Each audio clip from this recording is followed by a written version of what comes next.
Hello students, आज हम लोग स्टार्ट करने जा रहे हैं जो फंक्शन है जो पिछली क्लास में मैंने आप लोगों को समझाया था।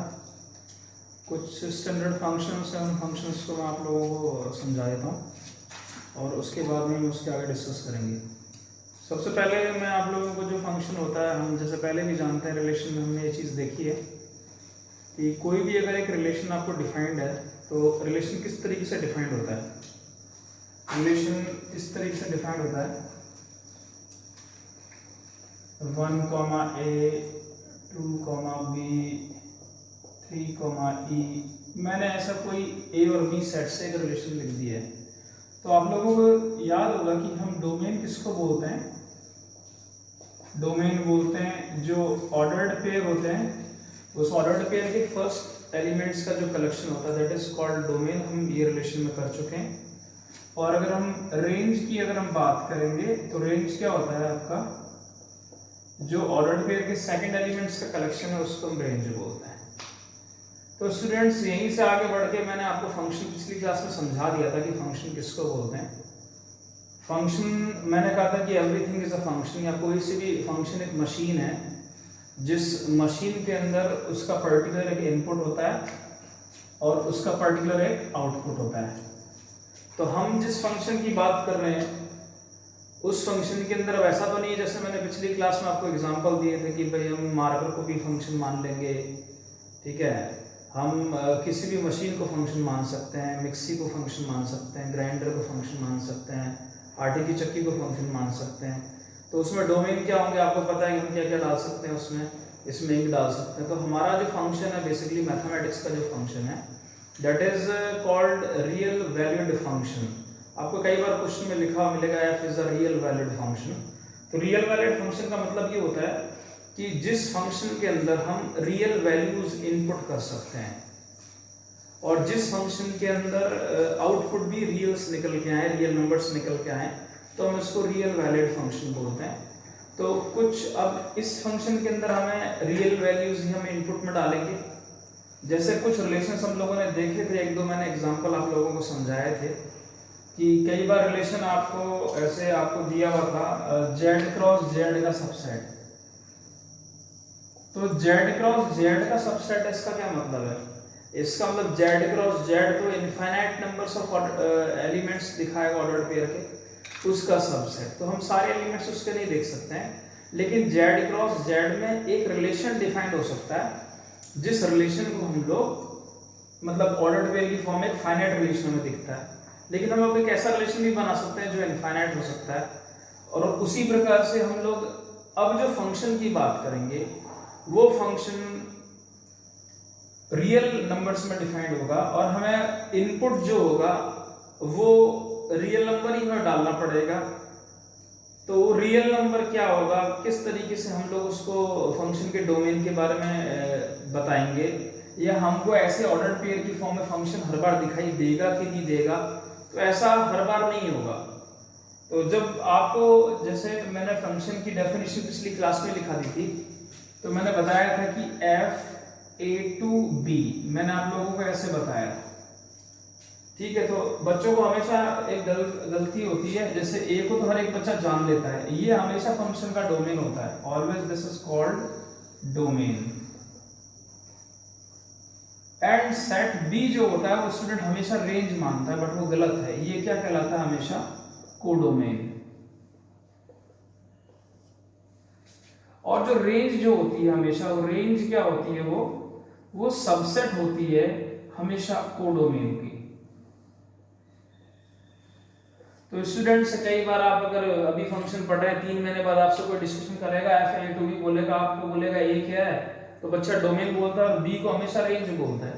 तो आपको ध्यान रखना, बी जो है वो हमेशा कोडोमेन है। कोडोमेन के बारे में मैं पहले भी डिस्कस कर चुका हूँ रिलेशन के टाइम पे।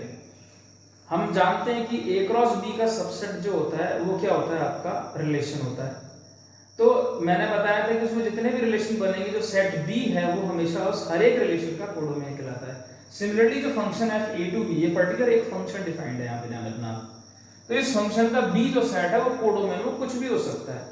लेकिन हमारा ऑब्जेक्ट बेसिकली क्या है, हम जो इनपुट जो पर्टिकुलर टाइम पे जो फंक्शन आएगा उस इनपुट में जो वैल्यूज पुट करेंगे या जो डाल सकते होंगे उसको हम डोमेन बोलेंगे, और जो डालने पर जो वैल्यूज में बाहर निकल के मिलेंगी वो हम सारी रेंजेस में बात करेंगे।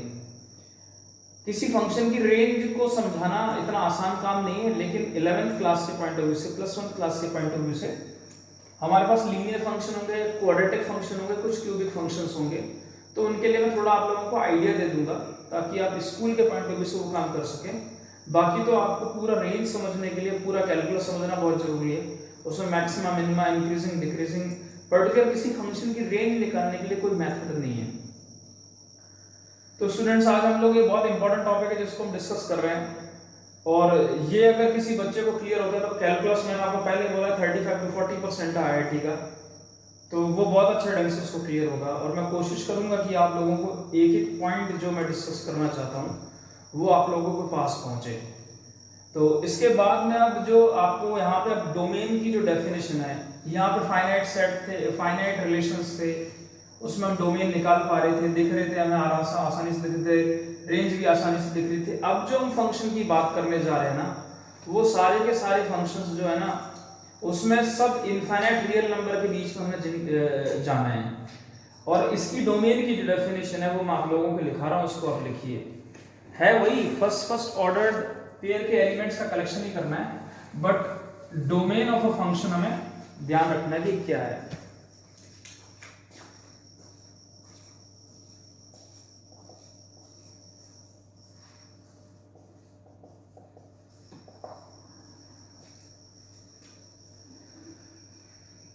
Set of real numbers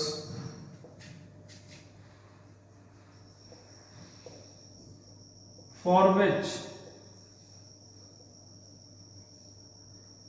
the given function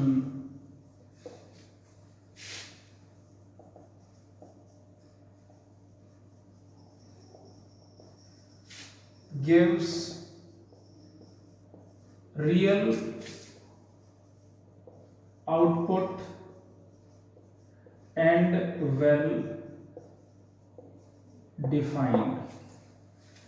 मतलब हमें ऐसे सेट एलिमेंट्स के लेने हैं, यानी कि रियल आउटपुट बाहर आए और वो जो आउटपुट हो वो वेल डिफाइंड हो। ये दो चीजें ध्यान रखनी है। तो बेसिकली अब हम किसी छोटे सेट की बात नहीं करेंगे, हम रियल वैलिड फंक्शन की बात कर रहे हैं। तो मैं आप लोगों को पहले भी क्लोज इंटरवल, ओपन इंटरवल समझा चुका हूं, तो अगर मैं आप लोगों से बात करूंगा तो आप लोगों को क्लियर है कि -∞ से लेके इंफिनिटी ये रियल नंबर का सेट होता है। इसको कैपिटल R से डिनोट करते हैं हम लोग। This is called real number. -∞ से लेके इंफिनिटी, इसमें कभी भी क्लोज इंटरवल नहीं आता है, क्योंकि क्लोज इंटरवल, क्योंकि ये इंफिनिटी जो एक नंबर है, ये नंबर हम लोगों को नहीं पता है।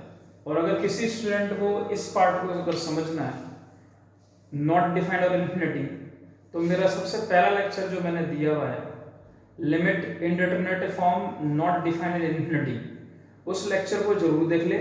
उसको ये पार्ट बहुत अच्छे ढंग से समझ में आ जाएगा। मैंने उसको पूरी एक्सप्लेनेशन दी है मैं इसके। अब हम यहाँ पे आते हैं कि हम हमेशा रियल नंबर सेट के अंदर से ही एलिमेंट्स निकालेंगे, क्योंकि इससे बड़ा कोई सिस्टम है नहीं हमारे पास में। अभी हम रियल वैलिड फंक्शन पढ़ रहे हैं, भले वो नेचुरल नंबर आ जाए हमारा डोमेन, लेकिन हम इसी के अंदर से देखेंगे हमेशा वर्क को ना। अब यहाँ पे रियल आउटपुट और वेल डिफाइंड का क्या मतलब है, मैं आप लोगों के सामने दो चीजें लिख रहा हूं। एक तो रूट में किसी फंक्शन में नेगेटिव नहीं आना चाहिए, एंड दूसरी चीज जो है वो 1/0 नहीं आना चाहिए, या 1/0 को हम लिख सकते हैं फाइनाइट अपॉन 0। मतलब ये जो दो चीजें हैं, इसको क्रॉस करना है किसी फंक्शन का डोमेन निकालते वक्त। देखिए हम सेट्स में थे, सेट्स में हमें एक सेट दिखता था, ठीक है। फिर हम रिलेशन में आए, रिलेशन में हमें दो सेट्स का प्रोडक्ट करके उसके सबसेट बनाए हमने, वो भी हमें बहुत आसानी से, और जो एग्जांपल्स थे वो बहुत आसानी से दिखते हैं। अब हम फंक्शन में आए हैं। फंक्शन में जो आपको जो एलिमेंट्स मिलेंगे ना, वो किससे मिलेंगे, ध्यान रखना, R क्रॉस R से। R यही है, ये R यही है, तो अब इस R क्रॉस R को तो कभी निकाल ही नहीं सकते ना। Function is a special type of relation, every function is a relation, ये भी हम डिस्कस कर चुके हैं कि हर एक फंक्शन रिलेशन होगा, लेकिन हर एक रिलेशन फंक्शन नहीं हो सकता। जैसे every square is a rectangle but every rectangle is not a square. तो यहाँ पे आपको इस बात को बहुत बारीकी से समझना पड़ेगा, और मैं इसलिए जानबूझ के इसमें टाइम इसलिए ले रहा हूँ आप लोगों को, ताकि वो बारीक पॉइंट जो समझाना चाहता हूँ, जो क्लास के सामने हो सकते हैं, वो मैं यही समझा दूँ आपको। आपके मन में बहुत सारे क्वेश्चन उठना शुरू होंगे अभी, और मेरी कोशिश ये होगी कि वो सारे क्वेश्चंस के जवाब मैं यहाँ पे देता चला जाऊंगा आपको। Set of real numbers for which the given function given real outputs and well defined, ये आप लोगों को बिल्कुल अच्छे ढंग से दिमाग में आना चाहिए। अब मैं क्या कर रहा हूँ, कुछ एग्जांपल्स के थ्रू आप लोगों को, जैसे हमने 9th क्लास में पॉलिनोमियल पढ़ा हुआ है, ठीक है, वो पॉलिनोमियल 10th क्लास के अंदर भी आया हुआ है। मैं सिंपली fx की जगह पॉलिनोमियल लिखता हूं आपके सामने। मैंने लिख दिया px लिख दिया, और px मैंने लिख दिया x² प्लस 2x प्लस 1, ये क्लियर है? ऐसे लिख दिया मैंने। क्वेश्चन ये आता है कि हम यहाँ पे जो x पुट करेंगे, जो इसके अंदर सब पुट करेंगे, ये डोमेन होगा, और जो पुट करने के बाद में जो वैल्यू आएगी ये y, that is called range. ये आप लोगों को समझना है। तो हम इसमें डोमेन में क्या क्या पुट कर सकते हैं, ये एक क्वेश्चन है, और जो हम इसको पुट कर सकते हैं, जो जो वैल्यूज हम इसमें पुट कर सकते हैं, वो उस फंक्शन का डोमेन होगा।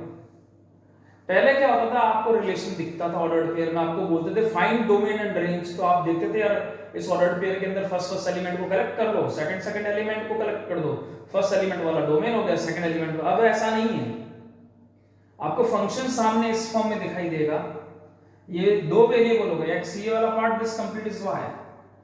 तो आपको क्या करना पड़ेगा, यहां जो मैंने डेफिनेशन डोमेन की लिखाई है, मैं ये बोलना चाह रहा हूं आप हर फंक्शन के डोमेन को -∞ से ∞ ही मानेंगे, बट आप वो नंबर्स निकालने की कोशिश करेंगे उसमें से जिसकी वजह से उसकी वैल्यू रूट में नेगेटिव आती हो या फाइनाइट नंबर अपॉन 0 आ रहा हो, तो वो नंबर हम नहीं डाल सकते। अब यहाँ मुझे पता है ये पॉलिनोमियल दिख रहा है, तो इस पॉलिनोमियल में आप 1 पुट करोगे तब कुछ निकल के आ जाएगा, आप 2 पुट करोगे तब कुछ निकल के आ जाएगा। तो हम, अगर मैं यहाँ बात करूंगा, तो मैं यहाँ पे जैसे आपके लिए 1 पुट किया, तो मैंने कितना आया, 1 का स्क्वायर आया, 2 × 1 आया, प्लस 1 आया, तो कितना आ गया, 1 + 2 + 1 = कितना आ गया, 4 आ गया। अब देखिए कमाल, आप दिस = y, इट मींस मैंने x क्या पुट किया था, 1, क्या निकल के आया, 4, डोमेन का एलिमेंट क्या हुआ, 1। अगला, अगर मैं x -1 पुट करता हूं तो कितना आएगा, -1 का होल स्क्वायर प्लस 2 × -1 + 1, तो दिस मुझे दिखाई दे रहा है 1 - का 2 + 1 कितना आया, 0।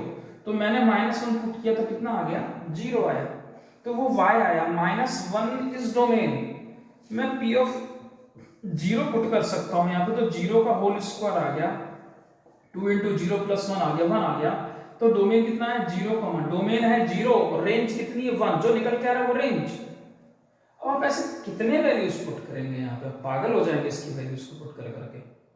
तो हमारे पास कोई क्राइटेरिया, मैं 1/2 पुट कर सकता हूं, मैं √3 पुट कर सकता हूं, मैं 7 पुट कर सकता हूं, मैं 10,000 या 10 करोड़ पुट कर सकता हूं, 1 लाख पुट कर सकता हूं, कुछ भी पुट कर सकता हूं मैं इसमें, और जो भी पुट करूंगा कुछ ना कुछ वैल्यू निकल के आएगी। तो इस पॉलिनोमियल का डोमेन क्या होगा, आप वो एक एक एलिमेंट ऐसे ऑर्डर्ड पेयर में थोड़ी करके दिखा सकते हैं। तो आपको सोचना पड़ेगा कि मैं जो आपको समझाने की कोशिश कर रहा हूं, आपको मैंने बोला कि आप हर एक फंक्शन का डोमेन -∞ से ∞ मानेंगे। अब थिंग बड़ी हो गई है, मेक इट लार्ज। आपका वो पार्ट मिला कि सेट्स है, रिलेशन है, और सीधा आगे, पर इसके बीच में बहुत पतली दीवार बनी हुई है, जिसको मैं हटाना चाह रहा था कि आपको पूरी चीजें समझ में आए मैं करा क्या रहा हूं, क्योंकि यही एक ऐसा टॉपिक है जिस टॉपिक को पकड़ने के लिए बच्चों को बहुत ही ज्यादा समस्या आती है। ये टॉपिक क्लियर ही नहीं होते हैं बच्चों को कि ये कर क्या रहे हो, अचानक ये क्या होने लग गया, क्योंकि अब वो किस में गया है, -∞ से ∞ वाले सेट में गया है। इनके नंबर्स को आप लिस्ट करके सारे दिखाई नहीं सकते, पूरी जिंदगी लगा दोगे तब भी नहीं दिखेंगे कितने नंबर हैं, पर आपको ये पता है कि इनफाइनाइट रियल नंबर्स हैं, और वो सारे रियल नंबर्स हैं, पुट भी नहीं करके दिखा सकते हैं, तो ऐसा ऑर्डर्ड पेयर भी नहीं बना सकते।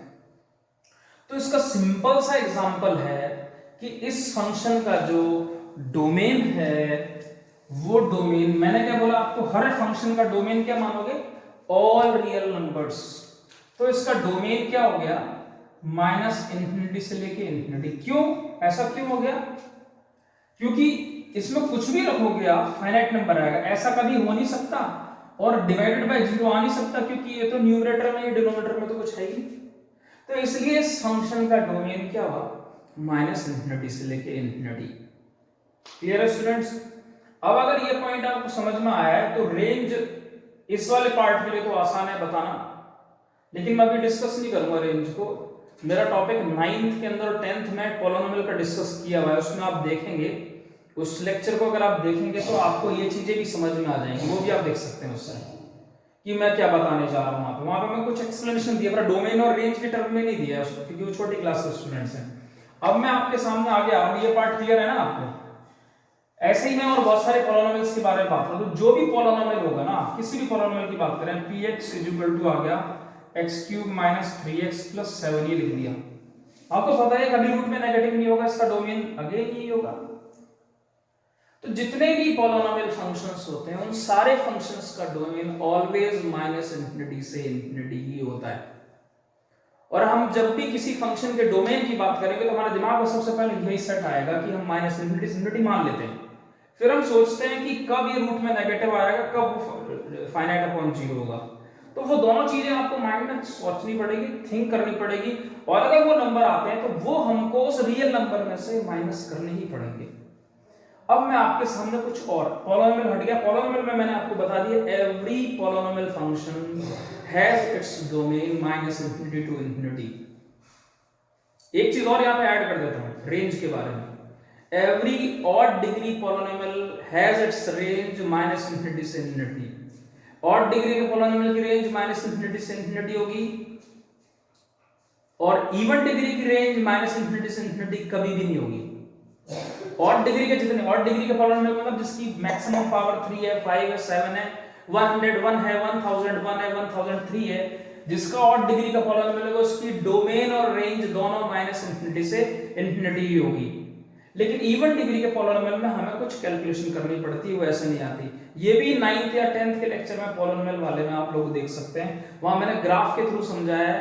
उसको और बारीकी से और छोटी चीजें समझनी है तो वहां आप इसको जाके देख सकते हैं।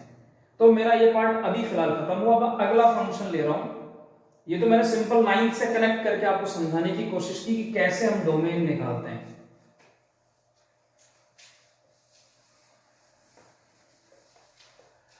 अब हम लोग आते हैं, मैं आपके सामने एक फंक्शन लिख रहा हूं fx, this is equal to 1/x - 1। This is called rational function, जिसमें px/qx की फॉर्म में, तो this is a rational function. तो इसकी अगर हम बात करेंगे तो इसके डोमेन की हम बात करते हैं। तो जैसा मैंने आप लोगों को बोला है, हम पहले एक पल के लिए इसका डोमेन क्या मान लेते हैं, हम इसका डोमेन मान लेते हैं माइनस इंफिनिटी से लेके इंफिनिटी। Clear students. अगर हमने डोमेन माना है माइनस इंफिनिटी से लेके इंफिनिटी, और अगर आप इसमें देखेंगे कि इसकी किस वैल्यू के लिए ये डिनोमिनेटर में जीरो हो सकता है, ये दिख रहा है यहाँ पे क्योंकि डिनोमिनेटर में आया है, तो आप जरा f(1) उठा के पुट करिए इसमें, तो कितना आएगा 1/1 - 1। दिस इज इक्वल टू कितना है 1/0। दिस इज इक्वल टू क्या कहलाता है, this is called not defined. तो मैंने आपको पहले ही बोला है कि जब तक वो डिफाइंड ना हो तो इसका मतलब इस डोमेन में से हम 1 कभी भी पुट नहीं कर सकते हैं। तो इसका एक्चुअली में डोमेन क्या हुआ, ये नंबर जो 1 है वो हमें इसमें से हटाना पड़ेगा। तो इसका डोमेन इस फंक्शन को माइनस इंफिनिटी से इंफिनिटी एक्सेप्ट 1, क्योंकि 1 आप इसमें पुट नहीं कर सकते। 1 पुट क्यों नहीं कर सकते, 1 पुट करने को 1/0 आ रहा है, दैट इज नॉट डिफाइंड। जैसे कि आपने 10th क्लास में ट्रिग्नोमेट्री के अंदर tan 90 की वैल्यू को क्या किया था, नॉट डिफाइंड बोला था, बुक के अंदर नॉट डिफाइंड दे रखा था। जैसे मैं आपके सामने अभी एक बहुत इंपॉर्टेंट पार्ट लिख रहा हूं जो बच्चों को बहुत दिक्कत देता है, that is f(x) equals to कितना आपका 10x। ये फंक्शन है, this is called trigonometric function. और यहां पे अगर मैं f ऑफ अभी आपके सामने 90 डिग्री लिख रहा हूं, तो tan 90 की अगर मैं बात करूंगा तो कितना आएगा, that is sin 90/cos cos 90 that is 1/0 that is not defined, ये नॉट डिफाइंड है। ये बहुत छोटा सा डिफरेंस है। जिस बच्चे को बहुत गहराई से नॉलेज देनी है तो मेरा वो पहला टॉपिक जो मैंने सबसे पहला लेक्चर यूट्यूब पर डाला हुआ है उसको देखेंगे तो आपको ये पॉइंट बिल्कुल क्लियर हो जाएगा। ये यहाँ पॉइंट क्लियर है। अगला फिर एक दूसरा फंक्शन में लिख रहा हूँ आप लोगों के सामने, f of x is equals to 1/x² - 1। तो अब बेसिकली हमें यही चीज देखनी है कि ये 0 कब होगा। तो इसको अगर मैं तो साइड में वर्क करना है तो ऐसे कर सकता हूँ, x² - 1 = 0। चेक कर लेते हैं किस पे होगा। तो आपको पता है कि x - 1 इंटू कितना आएगा, x + 1 = 0। तो x = 1 आएगा, एक आएगा x = -1। इट मींस 1 और -1 अगर आप इसमें पुट करेंगे तो ये फंक्शन नॉट डिफाइंड हो जाएगा। तो उस वाले केस में इस फंक्शन का क्या होना चाहिए, इस फंक्शन का डोमेन क्या होना चाहिए, -∞ से लेके ∞ एक्सेप्ट 1 - 1। ये देखिए। तो स्टूडेंट्स मेरे ख्याल से आप लोग बात को समझ गए होंगे कि किसी फंक्शन का डोमेन निकालने के लिए हमें क्या करना पड़ता है। हमें ये ध्यान रखना पड़ता है तो रियल आउटपुट आनी चाहिए और वो क्या होना चाहिए, वेल डिफाइंड होना चाहिए। वेल डिफाइंड का मतलब वो नॉट डिफाइंड नहीं होना चाहिए। फिर अगेन एक फंक्शन आपके सामने लिख रहा हूं, fx = रूट के अंदर x - 1। अगर मैं आपके सामने बात करूं कि x - 1 इसका डोमेन क्या होगा तो अगेन हम सोचेंगे -∞ से ∞ सोच सकते हैं और उसमें सोच सकते हैं कि हम हटाना क्या है वो हमें थोड़ा देखना पड़ेगा। तो हम डोमेन की बात करेंगे तो दिस इज कितना है, -∞ से लेके ∞। अब ये वैल्यू हमेशा क्या होनी चाहिए, पॉजिटिव होनी चाहिए।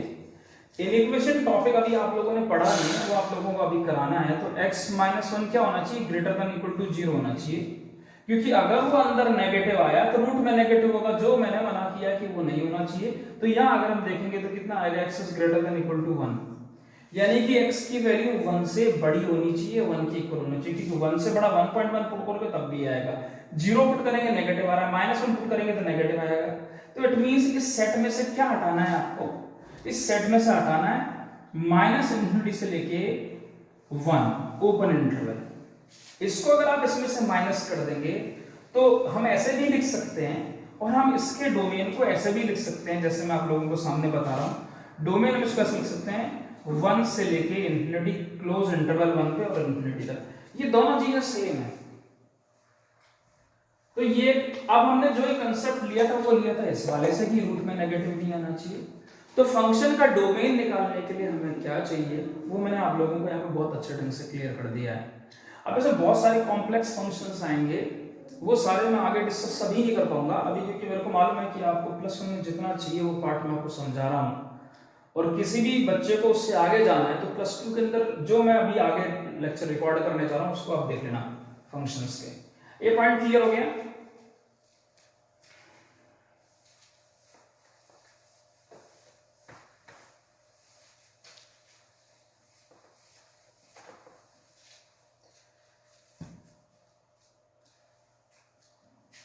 अब हम जो मैं आप लोगों को आज स्टार्टिंग में चीज समझाई थी, सम स्टैंडर्ड फंक्शंस के बारे में आज हम लोग डिस्कस करने जा रहे हैं।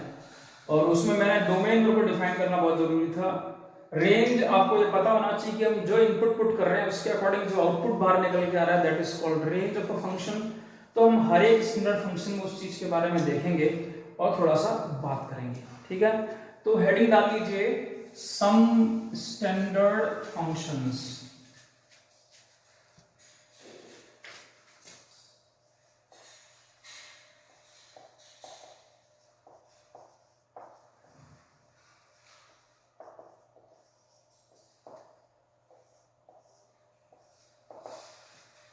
इसमें जो सबसे पहला फंक्शन है वो है आपका constant function.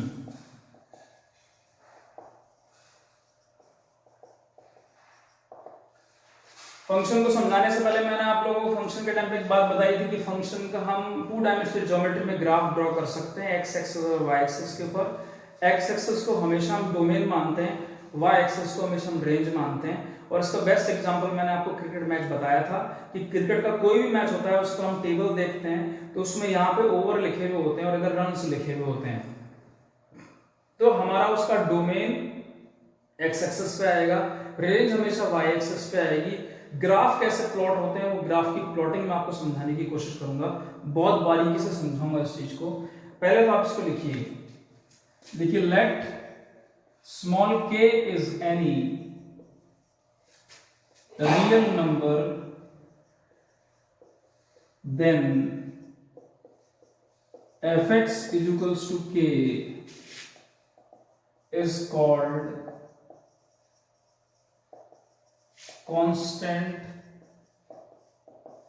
function। fx is equal to k जो होगा वो क्या कहलाएगा, कांस्टेंट फंक्शन कहलाएगा, अगर k कोई सा भी रियल नंबर है तो मैं आपके लिए एक एग्जांपल, k रियल नंबर है, इट मींस क्या हो गया, k बिलोंग्स टू r। इसका क्या मतलब हुआ, k belongs to minus infinity से लेके इंफिनिटी, यानी कुछ भी हो सकता है। तो मैं एक पल के लिए एक एग्जांपल से इसका ग्राफ क्लियर करता हूं आपको। एफ ऑफ एक्स लिख देता हूं, यहां पे 2 लिख देता हूं। Clear students? अब देखो आपको इसको ग्राफ प्लॉट करना है, तो ग्राफ प्लॉट करना है आपको। मैं ये आज जो भी पॉइंट बता रहा हूं ये बहुत सारे बच्चों को क्लियर नहीं होता, मैं लेकिन इसको समझाने की कैसे पूछूंगा। x इज इक्वल टू, जैसे मैं इसमें 1 पुट करता हूं तो f ऑफ 1 कितना आएगा स्टूडेंट्स, 2 आएगा, क्योंकि राइट हैंड साइड में कुछ है ही नहीं x को। तो पहला कोऑर्डिनेट क्या मिला मेरे को, 1,2 स्टूडेंट्स। क्लियर? मैं x is equal to 2 put करता हूं, रेंज मेरी 2 आई है। क्लियर हो गया ना? हमने जो इनपुट पुट किया वो f ऑफ 2 पुट किया, तो ये कितना आएगा 2, क्योंकि ये कांस्टेंट है, चेंज ही नहीं हो रहा ना। तो दिस इज 2,2। मैं x is equal to 3 put कर रहा हूं, तो f ऑफ 3 पुट करूंगा तो दिस इज इक्वल टू कितना आएगा 2, तो दैट इज 3,2। तो आप देख रहे हैं मैं कोई सा भी नंबर पुट कर रहा हूं 2 ही आ रहा है। मैं x is equal to -1 put करूंगा तो कितना आएगा, f of -1 is equal to कितना आएगा 2, तो दैट इज -1,2। तो स्टूडेंट्स आप लोग देख रहे हैं कि रेंज हमेशा 2 ही आ रहा है। और एक चीज और क्लियर है, डेफिनेशन के हिसाब से इसका डोमेन क्या होगा, डोमेन क्या होगा, जो हम पुट कर सकते हैं, कुछ भी पुट कर सकते हैं। ये 1/0 कभी भी नहीं आएगा, रूट में नेगेटिव कभी भी नहीं होगा। तो डोमेन क्या हो गया, -इंफिनिटी से लेकर इंफिनिटी इसका डोमेन हो गया। अगर हम रेंज की बात करेंगे तो रेंज अगर आप देखेंगे तो रेंज एक सिंगल एलिमेंट 2 है, क्योंकि 2 के अलावा कुछ बाहर आ ही नहीं रहा है। अब मैं इसका ग्राफ ड्रॉ कर रहा हूं स्टूडेंट्स, तो आप लोगों को थोड़ा सा बड़ी सावधानी के साथ इसको समझना पड़ेगा। ये y एक्सिस ड्रॉ कर दी मैंने और ये x एक्सिस ड्रॉ कर दी। स्टूडेंट्स याद रखना, जब आप इधर जा रहे हैं तो प्लस इंफिनिटी है, जब इधर जा रहे हैं तो माइनस इंफिनिटी है। रेंज में अगर हम बात करेंगे इधर प्लस इंफिनिटी है और इधर माइनस इंफिनिटी है। इस तरीके से हम लोग लेते हैं। अब मैं आपके सामने क्या करने जा रहा हूं, मैं कोशिश कर रहा हूं कि यहाँ कोऑर्डिनेट ले लिया 1,0 लिख दिया, यहाँ मैंने लिख दिया आपका 2,0 क्योंकि x एक्सिस है, ये कितना आपका 3,0 और यहाँ पे लिख दिया मैंने आपका -1,0। क्लियर है? यहाँ को देखते हुए तो मैंने अभी यही पॉइंट लिए थे, तो मैं इन पॉइंट को प्लॉट कर देता हूँ कि जैसे हम रिलेशन में प्लॉट कर रहे थे वैसे ही प्लॉट कर देते हैं। तो 1,0 पे कितना आ रहा है, 1,2 आ रहा है साहब, तो 2 ये रहा 1,2।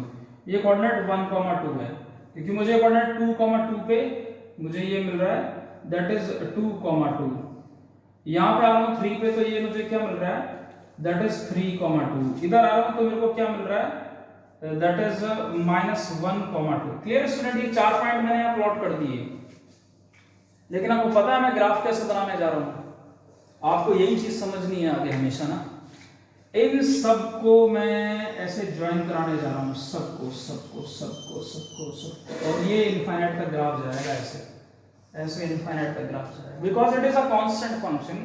और ये ग्राफ क्या है, fx = 2 का ग्राफ है। अब आप आगे जितनी भी कर्व करूंगा आप ऐसे पॉइंट ड्रॉ करके सीधा ज्वाइन करेंगे, नहीं आपको थोड़ा सा सोचना पड़ेगा। यहाँ पे सोचना कैसे पड़ेगा वो समझा रहा हूं मैं आपको। मैंने क्या किया, 1 और 0 और 1 के बीच में कितने नंबर होते हैं, इनफाइनाइट रियल नंबर्स होते हैं। मैं केवल कुछ नंबर बोल रहा हूं। अगर इस पॉइंट के कोऑर्डिनेट की बात करूंगा दैट इज 0.1,0, इसके आगे बढ़ूंगा तो 0.2,0, इसके आगे बढ़ूंगा 0.3,0, यहां आऊंगा तो 0.9,0, और 0 और 0.1 के बीच में भी इनफाइनाइट रियल नंबर है। और आप अब इस चीज को जानते हैं, आप इस चीज को जानते हैं कि अगर मैं यहां पर f ऑफ 0.1 लिखता तब भी ये 2 आता, तो मेरे को 0.1,2 लिखना पड़ता। अगर मैं 0.2 लिखता तब भी 2 आता, तो 0.2,2 लिखता। अगर मैं f ऑफ 0.9 लिखता तब भी 2 आता, तो 0.9,2 लिखता। तो यानी कि ये पॉइंट में सारे यहाँ प्लॉट करता है इस लाइन के ऊपर, तो मैंने वो सीधे एक साथ मिला दिए, क्योंकि मुझे ऑब्जर्वेशन हो गई कि हर एक नंबर पे वो वैल्यू 2 ही आ रही है।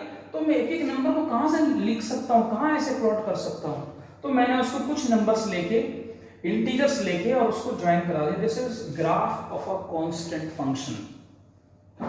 अगर कोई ग्राफ आपसे पूछता कि भाई f of x equal to -3 क्या है, ये -3 थोड़ा ज्यादा नीचे ले गया, ग्राफ में बनेगा -1 क्या है, तो बहुत क्लियर है, सारे स्टूडेंट्स को क्लियर हो जाना चाहिए कि जो वैल्यू -1 देगी तो वो ग्राफ मेरा f of x equal to -1 बनेगा। और वो ग्राफ, ये तो क्लियर ही हो गया कि कैसे होगा, x एक्सिस के पैरेलल, तो every constant function is parallel to x axis, ये बनेगा। अगर कोई polynomial f of x equal to 7 होता है तो x इक्वल टू 7 पे वो ग्राफ ऐसे पैरेलल टू हो जाएगा। तो स्टूडेंट्स मेरे ख्याल से आप लोगों को समझ में आ गया होगा कि किसी भी कांस्टेंट फंक्शन का डोमेन जो होगा कांस्टेंट माइनस इंफिनिटी से इंफिनिटी होगा, और रेंज जो होगी वो हमेशा जो कांस्टेंट दिया होगा वही होगा। This is called constant function. Clear students? इसके बाद में हम लोग आते हैं आइडेंटिटी फंक्शन के ऊपर।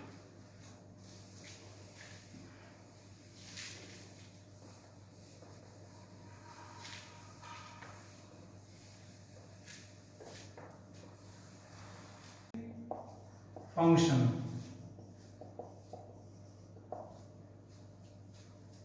the function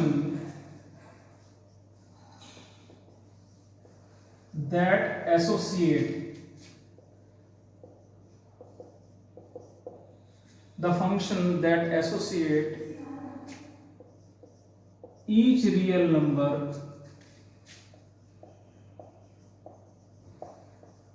to itself is called identity function. So the function that associate each real number to itself is called identity function. इसको हम ऐसे लिखते हैं fx equals to x each real number associate to itself, यानी कि अगर आपने f of 1 put किया तो कितना आएगा 1, तो डोमेन क्या है 1,1, मतलब डोमेन में 1, रेंज भी 1। अगर आपने f of में 1.3 पुट किया तो कितना आ गया 1.3, तो ये कितना आ गया 1.3, 1.3। अब जो रख रहे हैं वही मिलेगा आपको, दैट इज कॉल्ड, बहुत इंपॉर्टेंट फंक्शन है। किसी फंक्शन का इनवर्स निकालते वक्त हमें इसका यूज करना पड़ता है, और ये +2 के अंदर आएगा तो हम इसको समझेंगे। तो f of अगर मैंने लिख लिया √3, तो दिस इज इक्वल्स टू √3, मतलब आप जो इनपुट कर रहे हैं वही आउटपुट आ रहा है। ठीक है, अब हम इसके डोमेन की जनरलाइज बात कर लेते हैं। तो डोमेन क्या होगा स्टूडेंट्स इसका, तो डोमेन इसका होगा -∞ से लेके ∞। क्यों? क्योंकि 1/0 कभी भी नहीं आएगा, रूट है नहीं, वो नेगेटिव कभी भी नहीं आएगा, तो ये दोनों चीजें आएंगी नहीं, कि डोमेन -∞ से ∞ हो गया, दैट इज डोमेन। अब आपको पता है कि आप जो पुट कर रहे हैं वही निकल के आ रहा है, तो डेफिनेटली इस फंक्शन का जो रेंज होगा वो रेंज क्या होगा, दैट इज -∞ से लेके ∞। कई बार स्टूडेंट्स का रेंज बोलते हैं x, जैसे पहले हमने कांस्टेंट में देखा, नहीं, x वेरिएबल है, पहले कांस्टेंट था वो 2 आ रहा था तो 2 ही आ रहा था, 3 है तो 3 आ रहा था। अभी x है, वेरिएबल है, तो 1 पुट करेंगे 1 आ रहा है, -1 पुट करने पे -1 आ रहा है।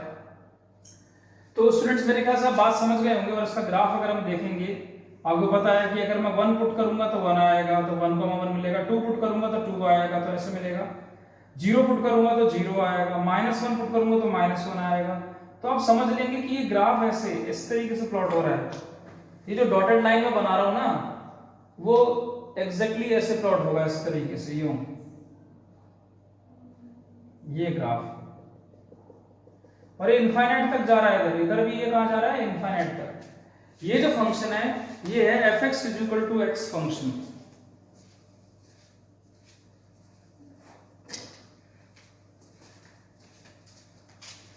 मतलब इसके ऊपर आप कोई भी कोऑर्डिनेट अगर आप दे रहे हैं, जैसे ये कोऑर्डिनेट है, कोऑर्डिनेट 1,1 है, इधर अगर आपको कोई 0.9 दिया हुआ है तो इस पॉइंट का कोऑर्डिनेट हो जाएगा 0.9, 0.9।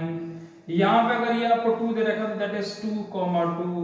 इधर आगे माइनस का 0.1 अगर आपको दे रखा है तो इस पॉइंट का कोऑर्डिनेट होगा -0.1, -0.1। मेरा पॉइंट समझ रहे हैं ना आप? ग्राफ कैसे इनफिनिट तक कनेक्टेड है एक दूसरे से। गैप नहीं है बिल्कुल भी। ये तो मैं डॉटेड को करके दिखाया, ये पूरा ग्राफ इस तरीके से मिलेगा। This is called identity function. Next आएगा आपके पास में modulus function.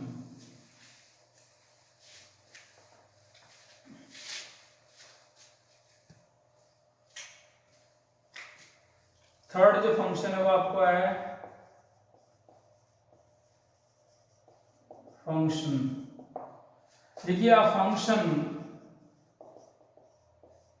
F x is equal to mod x कैसे है ये ध्यान रखना आपको। इसके मैं टुकड़े कर रहा हूं आपके सामने। x when x is greater than equal to 0 minus x when x is less than 0 is called modulus function.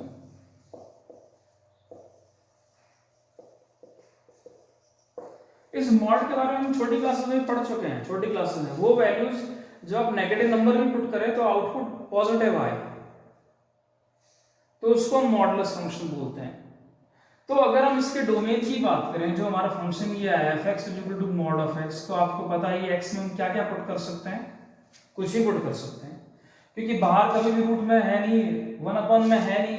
तो उसका जो डोमेन होगा वो डोमेन स्टूडेंट्स क्या होगा, डोमेन होगा -∞ से लेके इंफिनिटी स्टूडेंट्स। क्लियर। अगर हम इसकी रेंज की बात करें तो आपको पता है मॉड लग गया है, इसमें कभी भी नेगेटिव आउटपुट बाहर नहीं आ सकता है। अगर हम बचपन में भी -2 अगर यहाँ पुट करते थे तो मॉड लगा होता था तो उसको +2 कर देते, उसका मॉड से उसका साइन गायब हो जाता था। तो हम इसकी अगर रेंज की बात करेंगे तो आप लोग समझ गए होंगे कि रेंज क्या होगा, क्लोज इंटरवल 0 से लेके इंफिनिटी आएगा। अब आता है स्टूडेंट्स ये सबसे इंपॉर्टेंट पॉइंट, ये वाला, ये ब्रेक कैसे किया है मैंने। और से हम ग्राफ की बात करेंगे तो हम किस तरीके से इसको ड्रॉ करेंगे वो मैं समझाने की कोशिश करता हूं आपको। दो चीजें इक्वल कब हो सकती हैं, दो चीजें इक्वल तब हो सकती हैं जब वो बराबर हो। मतलब मैं इंग्लिश और हिंदी में बोल रहा हूं लेकिन आप मेरा मीनिंग समझ गए ना। इक्वलिटी का साइन तब आता है जब ये बिहेवियर जैसा करे वैसा ही बिहेवियर ये करे। तो अगर मैं इसको इस तरीके से आपके सामने लिखूं कि mod of x is equal to क्या दे रखा है आपको, इस तरीके से ब्रेक किया मैंने x, यहाँ क्या x is greater than equal to 0, यहाँ पे मैंने -x लिख दिया x लेस देन 0। तो बच्चे बड़े अजीब से होते हैं यार -x कैसे आ सकता है किसी के। तो मैं यहाँ पे जो ये मेरा fx है इस पे मैं कुछ पॉइंट डालता हूँ, आप उसको समझने की कोशिश करना है। इसके इक्वल कैसे लिखा है, मैं x ग्रेटर देन 0 वाले केस ले लेता हूँ। तो ग्रेटर देन 0 वाले केस लेता हूँ, मैं f(1) लिखता हूँ। यहाँ पे तो 1 लिखूंगा कितना आएगा, मॉड में 1 तो दिस इज इक्वल टू 1 आ गया। मैं f(2) लिखता हूँ तो यहाँ पे कितना है, मॉड में 2 आएगा तो 2 आ गया। ठीक है, अब एक केस में लेता हूँ x लेस देन 0 वाला। x लेस देन 0 वाले केस में अगर मैं यहाँ आता हूँ तो अगर मैंने -1 लिया तो मॉड में -1 आएगा और ये कितना होगा आपके पास में 1 हो जाएगा, क्योंकि मॉड में कोई भी नेगेटिव नंबर प्लस हो जाता है। ये हम छोटी क्लासेस से सीखते हुए -2 सिंबल का मीनिंग ये है, तो ये 2 आएगा। अब हम यही काम इसमें करते हैं, तो इसमें बोला ना fx जब x लेस देन 0 तो ये यूज करना है अपने माइनस का। तो क्या करना है, यहाँ पे पुट करते हैं f(-1)। तो -1 इधर तो पुट नहीं कर सकते, x नेगेटिव का तो यहाँ पुट करना पड़ेगा। दिस इक्वल टू कितना है, -(-1). ये माइनस तो बाहर था और x की वैल्यू कितनी, -(-1) कितना +1 आया। अगर मैं f(-2) पुट करता हूं तो यहां पुट करूंगा तो -(-2) कितना आ गया, 2 आ गया। तो आप देखेंगे ये बिहेवियर जो कर रहा है वही बिहेवियर ये कर रहा है, और पॉजिटिव के लिए बिहेवियर यहां से यूज होगा क्योंकि 1 पुट करोगे तो यहां, क्योंकि x पॉजिटिव है वहां पुट करेंगे। इक्वल टू का साइन यहां भी लगा सकते हो, यहां भी लगा सकते हो, फ्री, उससे कुछ फर्क नहीं पड़ता कभी भी। आप यहां पुट करोगे इक्वल टू तब भी ये 0 हो जाएगा, अगर वहां पुट करोगे तब भी 0 हो जाएगा। लेस और ग्रेटर हमें देखना होता है, और ये बहुत ही इंपॉर्टेंट है इंटीग्रेशन और डिफरेंशिएशन के अंदर। बच्चे को इसमें क्वेश्चन को समझने में बहुत दिक्कत आती है और उसको इंटीग्रेट करते वक्त गलतियां कर लेता है। अभी मैं पहले इसका ग्राफ बता रहा हूं, फिर इसके ऊपर कुछ और ग्राफ अगले इसी पार्ट पे समझाऊंगा। तो पहले हम इसका ग्राफ देख लेते हैं। अगर हम इसका ग्राफ बनाने की कोशिश करें तो आप देखेंगे ये y एक्सिस है, ये x एक्सिस है। अभी हमने यहाँ पे क्या क्या कोऑर्डिनेट आए, यहाँ आया 1,1, यहाँ कितना आया 2,2, यहाँ कितना आया -1,1, यहाँ कितना है -2,2। चलिए ये 4 पॉइंट प्लॉट करते हैं। तो 1,1 आपका कोऑर्डिनेट यहाँ आ गया, 2,2 कोऑर्डिनेट आपका यहाँ आ गया, -1,1 ध्यान रखना, -1,1 इस क्वाड्रेंट में आएगा सेकंड में, एंड -2,2 इस क्वाड्रेंट के अंदर आएगा सेकंड में। तो अब आप ये तो ग्राफ हो नहीं सकता। अब अगर आप इसमें आपको समझ में आ रहा है कि अगर मैं 0.1 पुट करूंगा यहाँ पे तो 0.1 ही आएगा, 0.1 पुट किया तो 0.1 आएगा, 0.2 पुट करूंगा 0.2 आएगा, 0.3 पुट करूंगा 0.3 आएगा। तो ग्राफ आपका कैसा आएगा, ऐसे आएगा। ऐसे यहाँ पे -0.1 पुट करूंगा तो इधर ही आएगा ग्राफ -0.1 +0.1, -0.2 पुट करूंगा +0.2 आएगा, -0.3 पुट करूंगा +0.3 आएगा। और अगर मैं इसको ग्राफ को ज्वाइन करूंगा तो ये ग्राफ कहां तक जा रहा है, इनफाइनाइट तक जाएगा, ऐसे इस तरीके से। ये वी शेप ग्राफ होता है मॉडुलस फंक्शन का। Clear students? लेकिन ये जो पोर्शन है अभी मेरा समझाना बाकी है। अभी थोड़ा सा आपको एक एक्सप्लेनेशन कर देता हूँ। हम इसको वहां पे ब्रेक करते हैं जहां पे 0 होता है। तो यहाँ पे सिंपली दिख रहा था x = 0, 0 पे ब्रेक हो रहा है, इसलिए हमने 0 पे ब्रेक किया है। आगे मैं इन चीजों को चेंज करने जा रहा हूं ताकि आप इस बात को बहुत अच्छे ढंग से समझ पाए।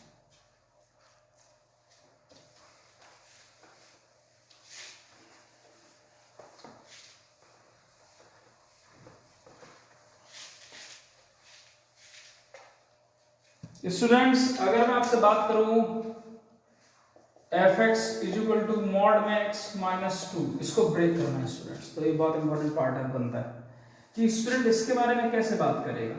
मैंने अभी आपको बोला था कि मॉड ब्रेक कहाँ होता है, जहां पे ये अंदर वाला पोर्शन 0 होता है। तो x - 2 को हम क्या कर देते हैं, = 0 करते हैं। तो x = कितना आ गया, 2। It means this breaks on 2। तो ब्रेक होने का क्या मतलब है, ब्रेक होने का दो ही मतलब है, x > 2 और एक x < 2। अब मैंने एक फंडा बना रखा है हमेशा, और इसी तरीके से उसको बताता हूं। अब क्या करते हैं हम, <2 एक नंबर चूज कर लेते हैं, कोई सा भी नंबर चूज करो, 2.1 करो, 3 पुट करो, 100 पुट करो, 10 पुट करो। वो पुट करके इसमें जरा चेक करो, f अगर मैं 3 पुट करता हूं तो कितना आएगा मॉड में, 3 - 2 दिस = 1। ऑटोमेटिकली पॉजिटिव आ रहा है अंदर, ऑटोमेटिकली अंदर पॉजिटिव आ रहा है ना। तो इसका मॉड हटा दो और x - 2 लिख दो, उससे कुछ फर्क नहीं पड़ता इसको, मतलब जो अंदर वाला पार्ट है वही आएगा। लेकिन अब आप x < 2 की बात करते हैं, तो <2 से छोटा नंबर कोई सा भी पुट करके देखो जरा, f of 1.9 पुट कर देते हैं क्लियर नंबर, हमें 1 या 0 या -1 नहीं पुट करते, 1.9, क्योंकि इन नंबरों की आदत डालनी पड़ेगी आपको। ये पॉइंट वाले, फ्रैक्शन वाले, रूट वाले नंबर्स, छोटे नंबर्स, इनके बारे में आपको आइडिया होना चाहिए। 1 2 3 4 5 0 -1 2 3 4 5 से आप पीछा छुड़ाना है आपको, क्योंकि आप रियल वैलिड फंक्शन पढ़ रहे हैं, सारे नंबर सारे हैं इसमें। तो यहां पुट करूंगा अगर इस वाले फंक्शन के अंदर x के प्लेस पे, तो 1.9 - 2, तो दिस = कितना आया, -0.1। अंदर क्या आ गया, नेगेटिव। यहां अंदर क्या आ रहा था, यहां आ रहा था पॉजिटिव, यहां अंदर क्या आ रहा है, नेगेटिव। तो इसका मतलब अगर किसी इंटरवल में ये अंदर नेगेटिव रहेगा तो बाहर नेगेटिव लगाना है और x - 2 लिखना है। ये तरीका होता है इसको करने का हमेशा। और अगर आप देखेंगे कमाल, तो यहाँ = का साइन चाहे आप यहाँ लगाएं, इसको मिटा के यहाँ लगाएं, कहीं पे भी आप लगा सकते हैं, आप बिल्कुल फ्री हैं। क्लियर हो गया पॉइंट? तो अगर हम यहाँ पे इस तरीके की बात करेंगे, तो अब अगर हम इसका ग्राफ ड्रॉ करना चाहते हैं, तो अभी मैं डायरेक्टली ये बता रहा हूँ ग्राफ आपको, क्योंकि ये 0 कहाँ पे हुआ था, आपने देखो मॉड x का ग्राफ तो ऐसे बनाया था। अब ये 0 कहाँ पे हुआ है, 2 पे हुआ है। तो 1,0 ये रहा, 2,0 ये रहा, तो 2,0 इसका आप ग्राफ घर पे बना लेना, ये एग्जैक्टली ऐसे ही बनेगा। स्टूडेंट्स इसको बना के चेक कर लेना। क्लियर है? एक और फंक्शन यहाँ पे ऐसे समझा रहा हूं मैं आपको सामने, fx = mod में x + 1। अगेन वही क्वेश्चन आता है, इसको ब्रेक कहां पे करेंगे, तो ब्रेक कहां करेंगे, जहां पे ये 0 होगा वहां ब्रेक करेंगे। तो x + 1 को हम 0 करते हैं, तो x = कितना आया, -1। It means this will break on the point -1। It means x is greater than -1 and x is less than -1। ये रख दिए पहले, जिस पे ब्रेक हुआ वो हमने वहां लिख दिया। अब हम इसको कैसे लिखेंगे, यहाँ पे मॉड से हटा के, क्योंकि इसको आप इंटीग्रेट और डिफरेंशिएट कर सकते हैं आगे, फिजिक्स में तो यूज होने लग जाएगा थोड़े दिनों बाद में। तो उसको इंटीग्रेशन डिफरेंट मॉड हो गया, ऐसे करेंगे तो आपको समझ में नहीं आएगा क्या करा दिया सर ने ये। तो मैं ऐसे ही पहले ब्रेक करके आपको समझा दे रहा हूं। यहां अब मैं आ रहा हूं -1 से बड़ा नंबर, याद रखना -1 से बड़ा नंबर, तो f ऑफ माइनस का 0.9 लिख रहा हूं। कई बार बच्चे गलती करते हैं, -1 -2 -3 सोचते हैं। -1 से छोटे होते हैं -2 -3 क्योंकि लेफ्ट हैंड साइड पे होते हैं। यहाँ 0.1 लिखा तो कितना आ गया, माइनस का 0.9 प्लस का 1, तो दिस इज इक्वल टू अंदर कितना आ गया 0.1 आया। ये कैसा है आपका साइन, पॉजिटिव। इसका मतलब अब -1 से बड़ा कोई सा भी आप नंबर रखेंगे हमेशा ही पॉजिटिव रहेगा, इसलिए ये कितना आएगा, मॉड हट जाएगा x + 1, फ्री कर दिया आपने। या तो आपको मॉड के बाहर पॉजिटिव लगाना है, नेगेटिव, केस दो बनेंगे, हर बार ऐसे ही काम करना है। अब -1 से छोटा नंबर ले लेते हैं, -1 से छोटा ले लेते हैं, -1.1। मैं जानबूझ के ऐसे नंबर ले रहा हूं आपके सामने ताकि आप लोग इनकी आदत डाल लें। 1.1 + 1 दिस इज इक्वल टू -0.1। ये वैल्यू क्या हो रही है, नेगेटिव। ये वैल्यू नेगेटिव हो रही है तो इसका मतलब बाहर नेगेटिव का साइन लगेगा, मॉड हट जाएगा। उस फंक्शन के हमने जो एक कपड़े हैं इसको उतार देने और ब्रैकेट लगा के नए कपड़े बना देने। तो मेरा पॉइंट समझ में आ रहा है कि ये फंक्शन कैसे ब्रेक हुआ है -1 पर, ये मैंने ब्रेक करके यहाँ बाहर नेगेटिव लगा देना है। अब अगर मुझे इसका ग्राफ ड्रॉ करना है, हर एक ग्राफ मॉडुलस का वी शेप ही बनेगा, हर एक ग्राफ मॉडुलस का वी शेप ही बनेगा। और अगर हम इसके ग्राफ की अगर हम बात करते हैं तो आपको पता है ब्रेक कहाँ -1 पे हुआ है ना, तो -1 कहाँ पे स्टूडेंट्स, यहाँ पे -1, 0। तो ये एग्जैक्टली ग्राफ कैसा बनेगा स्टूडेंट्स, ये ग्राफ ऐसा बनेगा, ऐसे और ऐसे वी शेप का, क्योंकि जहां पे वो 0 हो रहा है मुझे उसी जगह उसकी टिक लगानी है, बाकी ग्राफ ऐसे जाएगा। आप नंबर पुट कर करके इसको प्लॉट करके भी देख सकते हैं। ये हमारा मॉडुलस फंक्शन खत्म हुआ। इसके बाद में हम लोग आते हैं फोर्थ फंक्शन है जो आपका, वो है सिग्नम फंक्शन।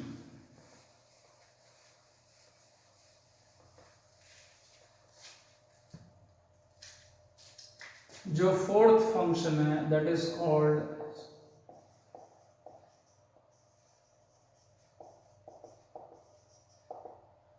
एक और कोई मैथमेटिशियन हुआ, उसने इस तरीके से अपने चीजों को दिमाग लगाया और देखा उसने, तो उसने क्या किया, एक फंक्शन बनाया f(x = mod of x upon x) और इसको ब्रेक किया इसने ऐसे, when x is greater than 0 ये 1 होगा, when x = 0 पे इसने 0 लिखा जानबूझ के, when x is less than 1 है, सॉरी less than 0 है तो इसने इसको -1 लिखा, is called सिग्नम फंक्शन। और इसको बेसिकली ये इस वाले फंक्शन को ऐसे लिखते हैं SGNX। ये तो मैंने डेफिनेशन लिखी थी इसलिए fx लिख दिया, वैसे SGNX करके लिखा जाता है हमेशा यहां पे। तो हम इसको इस तरीके से डिनोट करते हैं। वैसे f of 0 पुट करेंगे आप तो 0/0 आएगा, that is called indeterminate form. लेकिन जिसने भी इस फंक्शन को बनाया उसने जानबूझ के इसको x = 0 पे 0 माना और एक नया फंक्शन बना दिया, ताकि आप इसके अंदर भी इस चीज को समझने की कोशिश करें। ये आगे +2 के अंदर बहुत काम आएगा, कुछ के ग्राफ बनाने में, लिमिट, कॉन्टिन्यूटी, डिफरेंशिएबिलिटी को समझने के अंदर। लेकिन फिलहाल अभी आपको इसका डोमेन रेंज ही क्लियर करना है। अब मैं थोड़ा सा अगर आप लोगों से इस बारे में बात करूं, कुछ पॉजिटिव नंबर्स की, ये 3 ब्रेकिंग है, 0 पे तो 0 मानना पड़ेगा, हमारी मजबूरी है, और लेस देन 2 नंबर हम रख के देख लेते हैं। जैसे f of 1.3 लिखा मैंने मॉड में, तो कितना आएगा 1.3 मॉड अपॉन कितना आएगा 1.3। आपको पता है वो पॉजिटिव है, पॉजिटिव रहेगा, दैट इज 1.3। ये 1.3 कट गया, कितना आएगा 1। तो इसलिए वो कह रहा है कि ग्रेटर देन 0 का हमेशा ही 1 रहेगा, कुछ भी रख लो आप। और नेगेटिव नंबर की बात कर रहा है, f लिख लीजिए -1.7। तो आप देखेंगे मॉड में माइनस का 1.7 होल डिवाइड पे माइनस का 1.7 इक्वल टू कितना है 1.7, क्योंकि मॉड वाला पार्ट तो पॉजिटिव ही रहेगा, नीचे वाले हम कुछ कर ही नहीं सकते, दिस इक्वल टू -1। तो नेगेटिव रखेंगे तो हमेशा क्या आएगा, वो आपको -1 ही देगा। और बाकी अब इसका डोमेन तो आपको क्लियर ही हो चुका है कि डोमेन क्या होगा इस वाले फंक्शन का, आपको क्लियर है कि हम -∞ से ∞ सब कुछ पुट कर सकते हैं, क्योंकि डिनोमिनेटर में 0 जो जिस 0 को रखा है उसने उसको 0 मान लिया है ऑलरेडी। तो इसका जो डोमेन होगा वो डोमेन आपका होगा -∞ से लेके ∞, बट जो रेंज होगा वो कमाल है, केवल 3 ही एलिमेंट आएंगे और वो एलिमेंट होंगे आपके -1, 0 एंड 1। क्लियर है स्टूडेंट्स? यही तो मुझे आपको एक बात और समझानी पड़ेगी स्टूडेंट्स, वो ये समझानी पड़ेगी कि ये जो -1 0 और 1 जो दे रखा है इसने ना, कई स्टूडेंट्स के सामने अगर मैं ऐसे लिख देता ना -1 to 1, तो स्टूडेंट इसको भी सही मान लेते। ये जो इस सेट में और इस सेट में डिफरेंस है ना, मैं ये वापस आपको बताने जा रहा हूं। इसमें केवल 3 एलिमेंट्स हैं और इसमें इनफाइनाइट हैं। कितने हैं? इनफाइनाइट। क्योंकि इसमें 0.9 है, 0.3 है, 0.7 है, 0.11 है, 0.79 है, कुछ भी है, तो इसलिए ये ऐसे नहीं लिख सकते। इसमें हमें 3 ही एलिमेंट है, 3 एलिमेंट करली ब्रैकेट लगा के लिस्ट करने पड़ेंगे। क्लियर हुआ स्टूडेंट्स ये कि ये चीज नहीं लिखना -1 to 1 क्लोज इंटरवल, इसमें इनफाइनाइट रियल नंबर्स हैं। अब अगर हम इसके ग्राफ की बात करेंगे तो आपको थोड़ा सा पहले भी मैं थोड़ा सा क्लोज ओपन इंटरवल की एक बात समझा चुका हूं। 0 पे इसकी वैल्यू क्या आई है? 0। आपको बताया आपने 0 पुट किया तो 0 आएगा। तो 0 कहां प्लॉट करोगे आप? यहां प्लॉट करोगे। ये आपका डार्क ऐसे दिखाई देगा। इसके बाद में आपको अगर मैं समझाऊं यहां पे बात करते हुए, अगर मैं फंक्शन में f ऑफ 0.001 भी लिखूंगा तो मॉड में कितना आएगा? 0.001। मॉड नीचे कितना आएगा? 0.001। तो ये कितना आएगा? 1 ही आएगा। अब कमाल ये है मैथमेटिक्स के अंदर कि 0.001 बहुत पास यहाँ पे नंबर होगा। अब इसको प्लॉट करने के लिए मुझे 1 तक जाना पड़ेगा यहाँ पे, लेकिन अब मैं इसको ग्राफ को कैसे प्लॉट करूं? यहाँ पॉइंट कर दूं, फिर 0.002 पे भी 1 आएगा, 0.003 पे भी 1 आएगा। ये तो आपको पता है कि सब जगह 1 आएगा, ये तो क्लियर हो चुका कि x पॉजिटिव है, सब जगह 1 देगा। लेकिन इस जगह 0 पे क्या करना पड़ेगा मुझे? तो यहाँ पे आप लोगों को समझना पड़ेगा, यहाँ पे जो ग्राफ के अंदर मैथमेटिक्स में जब किसी पॉइंट के ऊपर वो ग्राफ में वैल्यू नहीं होती है तो इस वाले पार्ट में हम क्या करते हैं? होल। क्योंकि 0 पे इसकी वैल्यू 1 नहीं आ सकती है, इसलिए उस जगह होल हो गया, ब्लैंक होल, उसमें कुछ नहीं होगा। जहां डार्क होल है 0 पे 0 दे रहा है और इसको हम ऐसे खाली छोड़ नहीं सकते थे, इसलिए इसका एक तरीका होता है, उस जगह होल बनाना पड़ता है। यही बात मैंने क्लोज इंटरवल और ओपन इंटरवल में लोगों को पहले ही समझाई हुई है। अब अगर -1 की बात करेंगे, यहीं पे अगर मैं बात करता हूँ कि फंक्शन में हम f ऑफ माइनस का 0.003 डाल देते हैं, तो आपको पता है कि माइनस का 0.003 नीचे माइनस का 0.003 अगर हम बात करेंगे तो ऊपर पॉजिटिव हो जाएगा, नीचे वाला तो माइनस रहेगा, तो -1 आ जाएगा। और ऐसा ही ग्राफ वो नीचे की तरफ बनेगा और यहाँ पर भी वो होल करना पड़ेगा। And this is the graph of a signum function. Student से क्लियर हो जाना चाहिए आप लोगों को, ठीक है? Domain, range and graph of a function.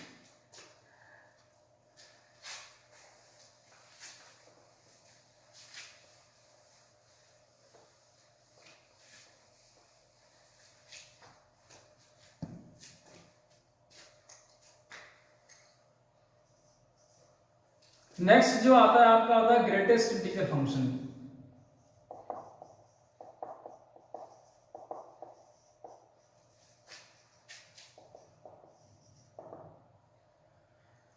इसको शॉर्ट में GINT ऐसे ही बोलते हैं, जिंट बोलते हैं। जी से ग्रेटेस्ट, INT से इंटीजर।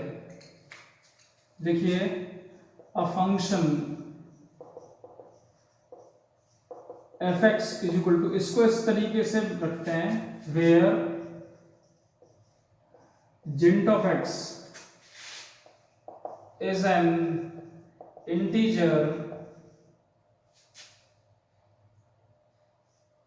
लेस देन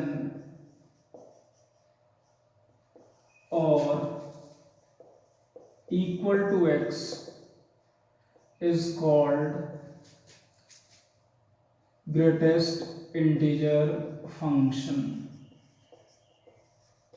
ये भी कमाल फंक्शन है, किसी ने बनाया इस तरीके से कि उस फंक्शन में आप कुछ भी डालोगे, कोई सा भी नंबर डालोगे, वो उससे लेस इंटीजर देगी हर बार। यही मीनिंग है उसका। लेस देन, इक्वल टू कब देगी? जब आप इंटीजर ही पुट कर दोगे तो इंटीजर दे देगी। कुछ इस तरीके का किसी ने फंक्शन बनाया। फॉर एग्जांपल अगर मैं आपके सामने 1.9 लिखता हूं, जिंट में 1.9 लिखूंगा तो ये 1 देगा, 1.9 से लेस इंटीजर। अगर मैंने f ऑफ 1.01 पुट किया तब भी ये 1 ही देगा, उससे लेस इंटीजर। तो इसका डोमेन अगर मैं बात करूं, आपने क्या पुट किया था? 1.9। रेंज में कितना आया? 1। इसके डोमेन में आपने कितना पुट किया? 1.01। ये कितना आया? 1। मेरा पॉइंट समझ में आ रहा है? ये ऑर्डर्ड पेयर लिख रहा हूं मैं। एफ ऑफ अगर आपने 3 पुट किया तो जिंट में कितना आया 3, दिस इज इक्वल टू कितना आया 3, ये आया 3,3। तो इक्वल टू x का क्या मतलब है? ये कभी कभार इक्वल वैल्यू भी देगा। कब देगा? जब आप इंटीजर इनपुट करोगे तो इंटीजर ही बाहर निकल के आएगा, तब करेगा ये काम। अब अगर मैं आपसे बात करूं कि f ऑफ -3 पुट करते हैं तब भी ये -3 ही देगा। अगर मैं बात करूं आपसे f ऑफ -1.6 अगर हम पुट कर रहे हैं तो दैट इज -1.6, इसकी वैल्यू -2 होगी। लेस इंटीजर की बात कर रहा है, -1.6 से लेस इंटीजर -2 होता है, तो इसको हम लिखेंगे -1.6 कॉमा -2। तो स्टूडेंट्स जो फंक्शन आप लोगों के सामने है fx is equal to GINT of x इसको बोलते हैं। इसका डोमेन क्या होगा स्टूडेंट्स? डोमेन आप लोगों को समझ में आ गया होगा, हम कुछ भी पुट कर सकते हैं क्योंकि 1/0 कभी नहीं आएगा, रूट तो है ही नहीं, तो कुछ हम सोच ही नहीं सकते नेगेटिव नंबर के लिए। रेंज स्टूडेंट्स मैं बताऊंगा नहीं, आप लोग थोड़ा सा सोचिए फिर आंसर दे रहा हूं। आप देख रहे हैं कि बाहर क्या निकल के आ रहा है आपके सामने, हर बार इंटीजर ही निकल के आ रहा है। तो रेंज जो होगा वो क्या होगा आपका इंटीजर, यानी कि सेट ऑफ जेड और आई, हमेशा इंटीजर ही बाहर आएंगे। तो ऐसे फंक्शन को हम क्या बोल रहे हैं? Greatest integer function. अब अगर मैं इसका ग्राफ ड्रॉ करूं स्टूडेंट्स, तो आप इसके ग्राफ को अगर आप देखेंगे तो अब मैं बहुत बारीकी से चलूंगा आपके सामने ना। डोमेन रेंज हमने लिख ही दिया है। मैं आपके सामने अगर आपसे बात करूं कि f ऑफ 0.1 क्या होगा, तो जिंट में अगर 0.1 की बात करूंगा तो ये 0 आएगा, 0.1 से छोटा नंबर। तो ऑर्डर पेयर क्या बना? 0.1, 0। अगर मैं आपसे बात करूं कि f ऑफ 0.2 कितना आएगा, तो 0.2 से लेस इंटीजर 0 होगा, तो कितना आएगा? 0.2 पे भी 0 आएगा। अगर मैं बात करूं f ऑफ 0.9 पे वैल्यू कितनी आएगी, तो आपको दिखेगा 0 आएगा। तो 0.9 पे इसकी 0 आ रही है। तो 0.1, 0 बेटा ये है, 0.2, 0 यहाँ है, 0.3, 0 यहाँ है। अगर मैं इसको बोलता हूँ 1, 0 है, तो 0.9, 0 यहाँ है। तो यानी कि इसका जो ग्राफ बन रहा है वो कहाँ बन रहा है? इधर बन रहा है, ये यहां तक बन रहा है। इसके आगे हम बिल्कुल आगे हम कुछ सोच नहीं सकते हैं, तो वहां हम क्या करेंगे? 1 पे इसकी वैल्यू क्या आएगी? f1 पे अगर आप बात करें तो कितना आएगा? आपको पहले ही मालूम है, जब भी कोई आप इंटीजर पुट करेंगे इंटीजर ही देगा। तो 1 पे यहाँ पे होल करते हैं हम, और यहाँ डार्क लेके इसको स्टार्ट करते हैं, फिर आगे ऐसे ग्राफ जाएगा ये, फिर यहाँ होल आएगा, फिर यहाँ से ऐसे जाएगा, फिर यहाँ होल आएगा, फिर यहाँ ऐसे जाएगा। तो ये ग्राफ इस तरीके से बनेगा। आप समझ रहे होंगे मेरे ख्याल से, क्योंकि मैं यहाँ की बात करूँ, यहाँ 1.1 है, यहाँ 1.2 है, यहाँ 1.3 है, तो आपको पता है अगर आप 1.1 लिखेंगे तो कितना आएगा? जिंट में 1.1 की वैल्यू कितनी आएगी? आएगी 1। तो कोऑर्डिनेट कितना होगा? 1.1, 1। तो इस पॉइंट का जो कोऑर्डिनेट होगा वो क्या होगा? वो होगा 1.1, 1। अब अगर f ऑफ आप 1.2 पुट करेंगे यहाँ पे, तो 1.2 यहाँ लिखेंगे तो यहाँ कितना आएगा? 1। तो 1.2 पुट करने पे भी कितना आ रहा है? 1। यानी कि आप 1.2 पे गए तब भी आपको क्या मिल रहा है? 1। तो यानी कि 1.2 पे भी 1 मिल रहा है, तो 1.3 पे भी 1, 1.3 पे 1। अगर आप 2 पुट करेंगे तो 2 पे इसकी वैल्यू क्या आएगी? 2। तो 2 पे 1 नहीं हो सकता, यहाँ होल हो गया, इसलिए 2 पे वहां पे 2 मिल रहा है। फिर 2.1 पे 2, 2.2 पे 2, 2.3 पे 2, 2.5 पे 2, 2.99 पे 2। जैसे आप 3 पे पहुंचेंगे 3,0, तो 3 पे सीधा 3 आएगा, इसलिए वहां पहुंचा वो 3, फिर आगे बढ़ रहा है। पॉइंट क्लियर हुआ? अब अगर हम यहाँ आते हैं नेगेटिव नंबर्स की बात करते हैं, तो f ऑफ अगर मैं माइनस का 0.1 पुट करूंगा स्टूडेंट्स, तो माइनस का 0.1 पे जिंट में से लेस इंटीजर 0 होता है, सॉरी -1 होता है, तो कोऑर्डिनेट मिलेगा माइनस का 0.1, -1। अगर मैं आपसे बात करूं कि f ऑफ माइनस का 0.2 पुट करना है, तो जिंट में माइनस का 0.2 पुट करूंगा, तो this is equal to minus का 1 ही आएगा। तो माइनस का 0.2, -1। तो इस तरीके से मेरे को पता पड़ रहा है कि मेरे को नंबर्स कहाँ मिल रहे हैं? यहाँ मिल रहे हैं नीचे, यहाँ होल होगा और ऐसे ग्राफ बनेगा, क्योंकि ये कोऑर्डिनेट कितना है? -1, -0.1, और ये कितना कोऑर्डिनेट है? ये माइनस का 0.1, -1। अगर मैं इसकी बात करूंगा तो -0.2, 0, और इसके नीचे जो मुझे यहाँ मिल रहा है वो कितना मिल रहा है? माइनस का 0.2, -1। तो ये ऐसे ग्राफ बनेगा, फिर यहाँ आएगा, फिर यूं बनेगा, फिर यहाँ आएगा, फिर यूं बनेगा। तो इस तरीके से इसको हम स्टेप फंक्शन भी बोलते हैं। क्या बोलते हैं स्टूडेंट्स? उसको स्टेप फंक्शन। वैसे मेन एप्लीकेशन तो +2 के अंदर ही है, अभी आप लोगों को थोड़ा सा एलुमिनेट कर रहा हूँ। तो ये हमारा हो गया ग्रेटेस्ट इंटीजर फंक्शन। जो एनसीईआरटी में फंक्शंस थे वो मैंने लगभग सारे बता दिए हैं। अगला जो लेक्चर दूंगा मैं आपको, वो 2 फंक्शंस मेरे को स्पेशली समझाने हैं, पर वो इसका +1 का पार्ट नहीं है। अगर किसी स्टूडेंट को उसको नहीं देखना है तो वो ना देखे। अगर समझने को उसकी क्यूरियोसिटी है तो एक्सपोनेंशियल और लॉग 2 फंक्शंस मैं आपको अगली क्लास में समझाऊंगा। और वहीं पे मैं बहुत सारे क्वेश्चन जो एनसीईआरटी में डोमेन और रेंज के रिगार्डिंग है उनको भी एक्सप्लेनेशन में लिख के आऊंगा। Thank you students.